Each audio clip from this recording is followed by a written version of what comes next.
It's now time to talk about Week 34, the Friday Night Mix! The final week of the Friday Night Mix would focus on the championship matchup between the top lines and the oddballs. Both teams would battle it out for all the marbles. And the 2011-2012 Friday Night Mix champions are... What you're looking at here is bowling for the Atari 2600, released in 1978. One of the earliest console bowling games, Atari 2600 Bowling still has a sense of charm that holds up 34 years after its release. The three game modes differ in the player's ability to curve the ball as it rolls down the lane. Depending on the mode, the ball can be controlled freely, in one direction, or straight. The game's charm lies in the heavily pixelated bowler with exactly 4 frames of animation who flashes in different colors as it jumps up and down like nuts following a strike. It wouldn't take long for the top lines to respond in a big way early. RJ Mathis would look good early, and he would look even better later on. The oddballs weren't able to respond, and with that, the top lines would become Friday Night Mix champions. There were 2 other excellent battles in the final week. Who Knows would take 5 from Off the Walls in a matchup where no game was decided by more than 34 points. Gary Whedon Sr. would be fantastic for Who Knows here. The matchup between Hit Then Miss and the Steelers was even tighter, where the biggest margin of victory was 25 points. Linda Guzman would step it up and lead Hit Then Miss to take 5 in this close one, but in the end, this night belonged to the top lines. And in other results, the Alley Cats would keep it close, but Section 8 slammed the door shut as they would take 7 in a rematch of Week 33. The Fab Five couldn't finish the deal as they got blown out by Michelle's Woodies late and took 4. It took the entire season, but Team 3 finally took 7 against a non-bye or forfeit in sweeping Forget About It. And the Weebles would struggle and not take full advantage of the free pass. And now, here are Week 34's top performers. We have Russ Kastanek with a sweet 216 game, and Gary Whedon Sr. with a fantastic 602 series. Our honorable mentions for this week include RJ Mathis with a 539 series, Jason Knox with a 225 game, Linda Guzman with a 462 series, and Charlie Hermelin with a 223 game.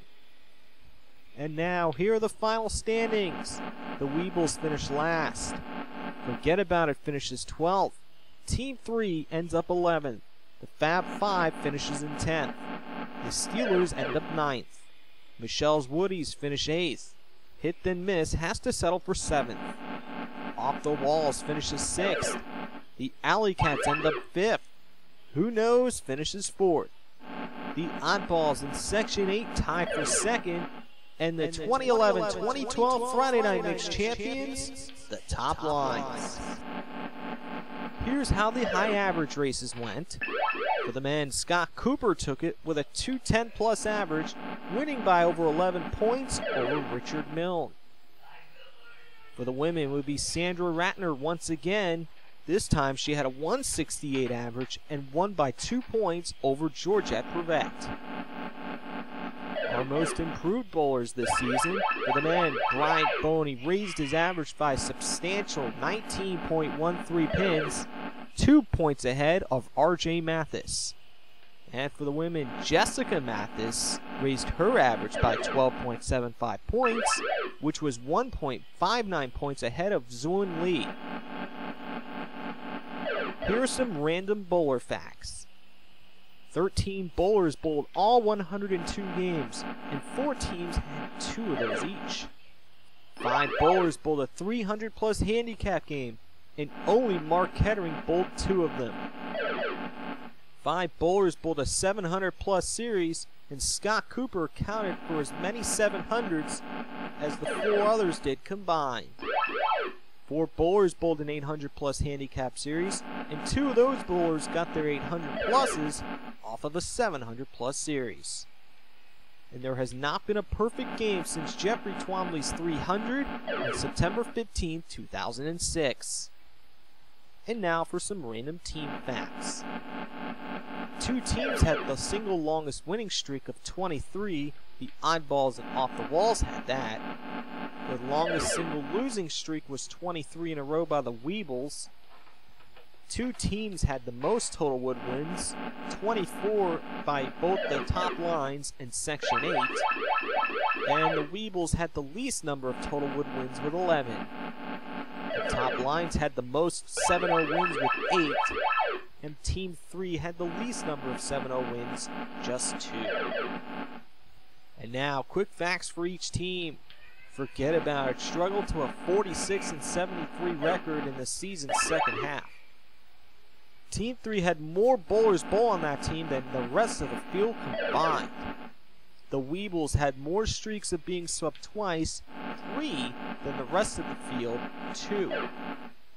The Oddballs had the best record in the first half of the season. The top lines were only one of 2 teams to be swept just once. Michelle's Woodies shot an under 1,000 handicap game 14 times, tied for the most. Section 8's 88-31 record was the best in the second half of the season. Who Knows were great finishers with a 28-7 record in the final 5 weeks. Hit Then Miss was one of 4 teams to shoot an under 3,000 handicap series. Off the Walls took 7 for the last time in week 21, earliest of any team. The Steelers were one of 2 teams in which their best performance still wasn't enough to take total wood. The Alley Cats bowled the most 1,200 plus handicap games with 3. And the Fab Five weren't strong finishers with a paltry 10-25 record in the final 5 weeks. It was a great season in the 2011-2012 Friday Night Mix, and I hope you enjoyed watching all the videos as much as I enjoyed producing them.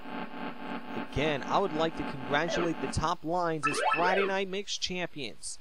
And until the 2012-2013 season starts, so long for now!